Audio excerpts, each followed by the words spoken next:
Welcome to the podcast, everyone. I am Jon Wilner. He is John Canzano, and we have got a lot to discuss, a lot of news. We got games to talk about, but we are going to start with the most timely topic of all, Halloween. We are recording on Thursday morning.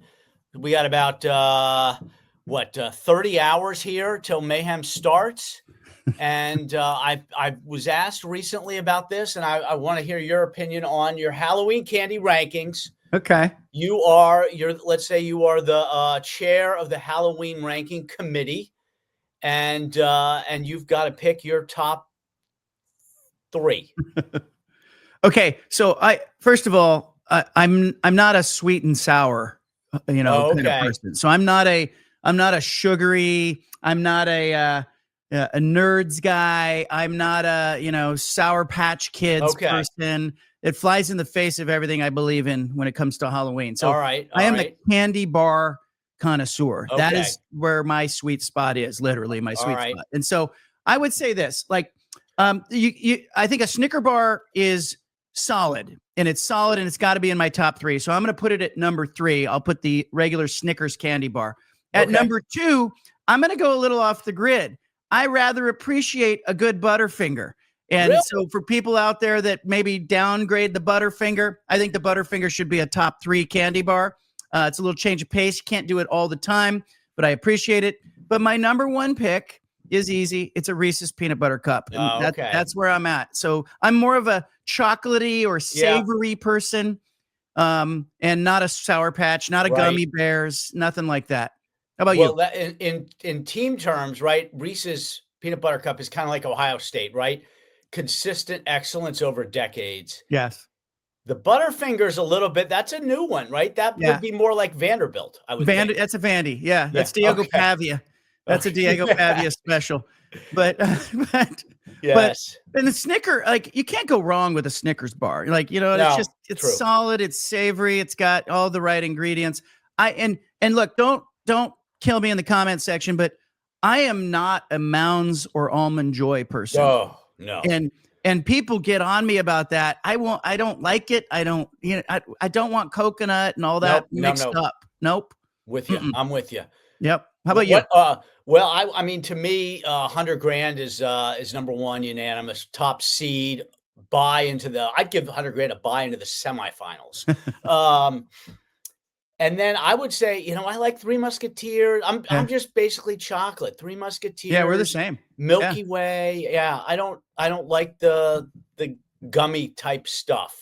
Yeah, we're both the same way. My son is all over that. Yes, like Skittles and all that stuff. It's like disgusting. Are your kids going? What are they getting dressed up as tomorrow? Oh my gosh, yeah. So the 9-year-old, we have 9 and 11 that are still in the trick or treating genre. The 9-year-old is going to be a cowgirl. She's got a cowboy hat, cowboy boots. The 11-year-old is going to be a lifeguard. I think that's a brilliant costume because, it's casual. She's got a hoodie that says lifeguard and a whistle. And so she's dressed as a lifeguard. But there's a couple things going on with Halloween that struck me that I think Mike Leach would have been interesting to talk with about. Number 1 is, I don't know what the teachers are doing in your school district, but the teachers in our school district have given up on Halloween. Okay. The kids do not go to school on Friday. There is no school. They have canceled school like it's a snow day. It's raining Sour Patch Kids and Skittles. But they've canceled school because they're like, we don't want to deal with it. Yep. We don't want any part of this. We don't want the costumes. We don't want the sugar hyped kids. And so they've given up on it. The second thing is, I think there's a protocol when you go trick or treating. And I know I've been on the receiving end of this. I'm generally the person opening the door. I appreciate the kids who make the effort. Make the effort to put the costume on. Make the effort to say trick or treat. Make the effort to offer a thank you at the end when you give them a full-size candy bar. Just show me a little effort. Just coming to the doorstep, half dressed in a half-baked costume and opening the thing up and then running off without saying anything tells me something about your upbringing. So I know our kids, if we're trick-or-treating with them, we're standing there going, make sure you say thank you, be polite, remember who you're representing. You represent your family out there. Old school. That's right. That's right. Do you give candy to kids who don't have costumes? Reluctantly. reluctantly, because they know where you live, Wilner. Yeah, they do. They know where you live. Yeah, you're at a huge disadvantage. And then I don't know if you have a favorite like Halloween memory, but I have one that's kind of interesting. When I was a kid, when I was like 5, 6, 7 years old, 10 years old, one of my good friends was Jeff Garcia, who went on to be a quarterback with the 49ers and the Eagles and played in the NFL. And we used to go trick-or-treating together. Our moms are still friends. They went for a walk the other day. I'm like, gosh, they're still friends hanging out. Yeah. But I remember with Jeff Garcia, we would run house to house. We would run ahead of the group. And so we're running ahead to get to the next house, because it's, it was like this shopping spree game in the neighborhood. And so Jeff and I ran ahead to this house, and the house had sort of this entryway that was deep. It was kind of set back. So you had to kind of walk in, and there was pillars on the side and an overhang. And the minute we stepped in that space, somebody on the roof dropped a sheet down behind us, and the lights went down, music came on, scared the bejesus out of us. All right. Oh, wow. We went like screaming out of there. We were like 6 years old. Yeah. To this day, Wilner, when we go trick-or-treating with our little kids, I'm checking the rooftop of every house. Geez. To this day. PTSD. My from goodness. Halloween. Wow. That's something else. That's been with you for a long time. You're carrying that for a long time. Boy. Every house we go to, I'm looking up on the roof. I'm doing recon. I'm going, is anybody up there? Anybody in the bushes? I don't want a repeat of that. I don't know if he remembers it. I'd have to ask him. We, our school district, we have school tomorrow. I think that we should not have school the day after. Now, obviously the day after is a Saturday, but if Halloween is on a weeknight, you just give the kids the next day off. There are some places around in the Bay Area that do that. It is a waste, I think, to have school the day after Halloween. Well, the teachers here, they've given up. Yeah. They've just gone, nope, we're not dealing. I don't know if they got they're like the NFL Players Association or what, but they are not dealing with Halloween costumes. They are not dealing with Halloween kids. What do we want to hit first here? Let's go to the big games of the weekend. Okay. Big games of the weekend. There's some big ones out there. I'll start if you don't mind. Let's start with the Washington State, Oregon State 1, not the sequel. We got the prequel coming up this weekend, Reser Stadium. The game's going to be on big CBS. This was a game, I think, when the schedule came out, everybody went, wow, what a great platform for for the Pac-12 to tell its story. And here comes 1-7 Oregon State against 4-4 Washington State. Cougars have been playing better. Jimmy Rogers, that team gets better and better every week. They're not very deep, but they're good. And they go on the road against a team that's got a week off and a quarterback controversy. Talked to Rob Akey, the Oregon State coach, yesterday. He's not tipping his hand. Who's he going to play at quarterback? He's got, Jabari Johnson, who came in that Lafayette game, was very effective running the ball. He's got Malik Murphy, who got benched, but is a better passer. He will not say who he's playing. I think he's going to play both guys based on our conversation. My guess is he's going to play both, but I expect Jabari Johnson to get the start. I like Washington State in this game. They're a favorite on the road at Oregon State, and justifiably so. Oregon State has just not shown me that they can close these kinds of games. So I'll take Washington State in this one, but I'm curious to see how this first of the home and home goes. Yes, for sure. And Cougars need 2 wins. They got 4 games left. They need 2 wins to get bowl eligible. 2 against Oregon State. Then they've got Louisiana Tech at home, and they got to go to James Madison. James Madison is going to that's a hard game. So they need to beat the Beavers at least once, maybe even twice, to get that bowl berth. And that'd be a good season for Washington State to get into a bowl, for sure. Yeah. I mean, look at how they looked against Idaho to start the year. Yeah. It didn't look like they'd win again. They were lucky to win that game, and they won ugly. And I remember Jimmy Rogers afterwards, he told me, I said, a win's a win, right? That's why you play the game. And he's like, sometimes you feel better in losing a game. Now, that was an interesting comment given how they played at Ole Miss and how they played at Virginia, right? Because I thought about that. You can feel good about, it's not a moral victory, but you can feel better about losing the way they lost later in the season versus winning maybe that opening game. I'm going to start with Arizona at Colorado. I think it's a real interesting game on a couple of levels, right? The Buffs coming off that absolute beatdown at Utah. Deion Sanders having to field questions about his future, Colorado's certainly struggling, had quarterback issues all season. And then here comes Arizona coming off a bye. So 2 weeks to get ready. And Colorado's coming off that very difficult game in Salt Lake City. So you'd think Arizona, there's a little bit of an advantage there. And certainly the Wildcats, they need 2 more wins to get bowl eligible for Brent Brennan. But I am just, to me, this is this will provide a mirror into the rest of the season for Arizona. If they can't beat Colorado in the Buffs' depleted state, I wonder how they're going to do the rest of the season and whether they will be able to get those 2 wins they really need for a bowl berth.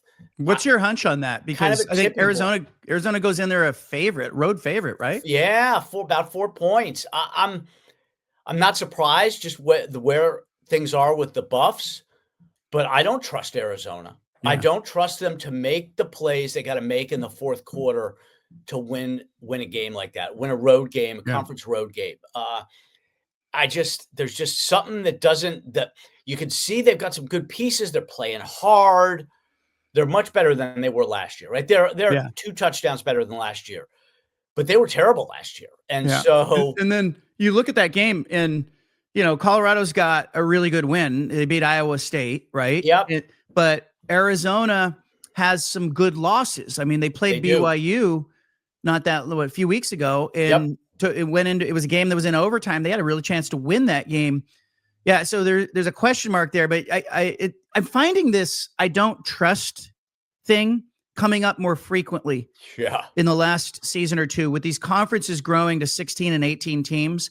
And some of that I think is related to we're having a harder time with crossover play. They're not playing each other. If you play 9 conference games, there's 16 teams in your conference. In week 10, we're still going, well, we're not sure. Not enough common opponents and crossover. We're starting to see maybe 2 common opponents in some cases, but in some of these matchups this week, there's only 1 common opponent. And I'm going, it was way early in the year. Now later, who got better? I'm with you. I don't know what to do with that game. I want to pick Colorado because of the home field and what Coach Prime said. He said he was sleeping at the facility and stuff, but I don't trust them either. It's tough. It's 2 not so good options. I would probably take Colorado in the points at home. Yeah. Another trust situation, USC. Yeah. I mean, yes, they're number 1 on the do not trust list when it comes to USC going on the road in the Big Ten. They have not won a game on the road in the Big Ten on the other side of the country, except for Purdue, right? Certainly they haven't beaten anybody in Nebraska's quality. They are 6.5-point favorites in Lincoln. The loser is for sure eliminated from the playoff race. I don't know that the winner is going to get in, but the winner would have a chance mathematically. I just don't know that the Trojans can execute fourth quarter, right? Is Lincoln Riley going to make the right play calls? He certainly didn't against Notre Dame. I don't trust. Again, lack of trust. What do you think about that one? Yeah, I had a hard time with that game as well for the same reasons, because you look at this season, it's not just, hey, historically, Lincoln Riley, has he had trouble on the road in big games? This season, they've lost 2 of those games. And so it's an elimination game. I think USC is the better team. I think they are. I think, they're a touch better. But if you're giving me 6.5 in Nebraska at home, I'm thinking real hard about that because just because of the circumstances and that trust factor. But this is it's a pivot point for Lincoln Riley. Like, if he loses this game, there's a chance he loses twice more to end the year. Yes. This could be the first of like three or so losses to finish the year, including the Oregon game. And then, it may change how I feel about the UCLA game too at the end of the year. So this is kind of one of those slippery slope moments for Lincoln Riley. For sure. And the backdrop to that a little bit is the coaching carousel and his job security and all that. We're going to get to a little bit of the coaching situation here in a minute, but you've got one more. What do you think about? Yeah, it's Salt Lake City. It's Rice-Eccles Stadium. It's Utah at home against a 7-1 Cincinnati team that's coming in. And we've seen Utah alternately look vulnerable. Texas Tech manhandled them. Yep. Pretty good They lose close at BYU. Really good. They blow out a couple of teams and win some games going away. Cincinnati's coming in. Cincinnati has one win that I would call a quality win. They have a very soft schedule. They're a very light 7-1. I'm leaning to Utah winning this game, and Utah's a favorite at home. How about you? What do you think happens? Big favorite at home. Yeah. I think 10.5 points, which seems to me to be a little much, to be honest. The Utes have beaten bad teams badly, right? And I'm kind of counting ASU in that because they didn't have Sam Levitt in that game, right? Yeah. So you have to judge ASU differently. But they have won all the games on the schedule except the two that mattered the most. And I think that there's still some question about the Utes for sure. And this is a part of the kind of the string of legacy games for Kyle Whittingham. If they don't win this one, they are out of the Big 12 race for sure. And so then you start wondering kind of how this whole trajectory is going to go and what might be his last season. I often think of, when I think of the Utes, I think about the impact that these games week to week are going to have on Whittingham's legacy. 20 years of excellence, but to a certain extent, how you finish matters. And they had the bad year last year. And if this is a mediocre season, that and this is his last one, that's going to have to be added to the kind of the calculation. Let's pivot into the CFP rankings are coming out next week. A lot of buildup for this TV event, the rankings release. It annoys me that the shoulder programming, particularly on ESPN, is geared toward promoting the ESPN partners. I think it's turned into much like back in the day, watching CNN or Fox News and knowing which way those networks are leaning politically. We know which way ESPN is leaning by how much they will bang the drum for their partners when the rankings come out. And, this is a travesty. Need more SEC teams in the top 12. But I am curious to see what the selection committee is thinking at this point. And not really so much at the top, but more like who's 8th, who's 10th, who's 14th, who has a puncher's chance to get in this. And it sets the stage for what's going to happen in the next 3 or 4 weeks. It does. The first one is always the ranking version that creates the most backlash, first and last. It'll be interesting to see how closely it mirrors the AP poll that will come out on Sunday. In the past, the first rankings from the CFP committee have been eerily similar to the AP rankings of that week.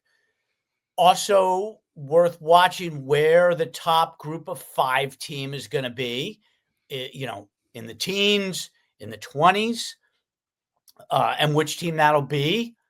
My guess is Memphis, but we'll have to see.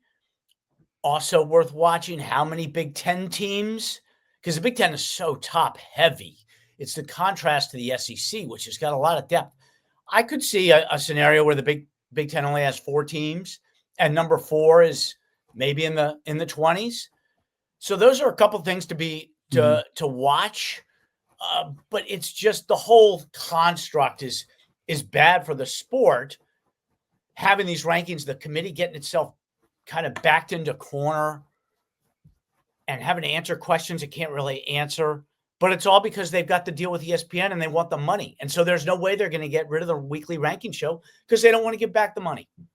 Yeah, it's about money, and it's about the brands that are associated with ESPN, and that's what the narrative will be. And you have to know that when you're watching all that. I'm also curious to see where San Diego State is. Let's assume they win over the weekend.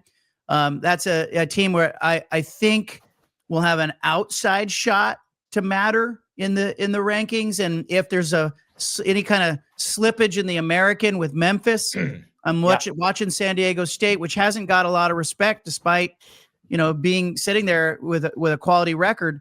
I think San Diego State also needs Washington State to continue to win. Like, for sure, it makes them look better and better. And Sean Lewis has done a really good job. We've talked a lot about him, but I'm curious to see if San Diego State will get any respect in the AP poll or in the CFP rankings at all.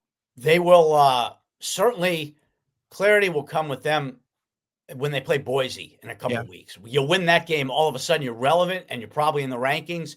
If they lose that, they're probably not going to crack the top 25 at any point. The thing that surprised me about San Diego State is the defense. So good. They're not giving up points, not giving up any points. They're 3 shutouts, 10 points, 13 points. I think only one opponent has scored more than 13 points on them to this point of the season. When I think about Sean Lewis, I think about offense. But here, this is a really good defensive team in San Diego State. Yep. It makes the way they've played makes that Cal's loss in San Diego look slightly less of an abomination. Yeah. And now just terrible. Yeah. So it's been upgraded to terrible. Terrible. Upgraded. The coaching carousel is spinning out of control.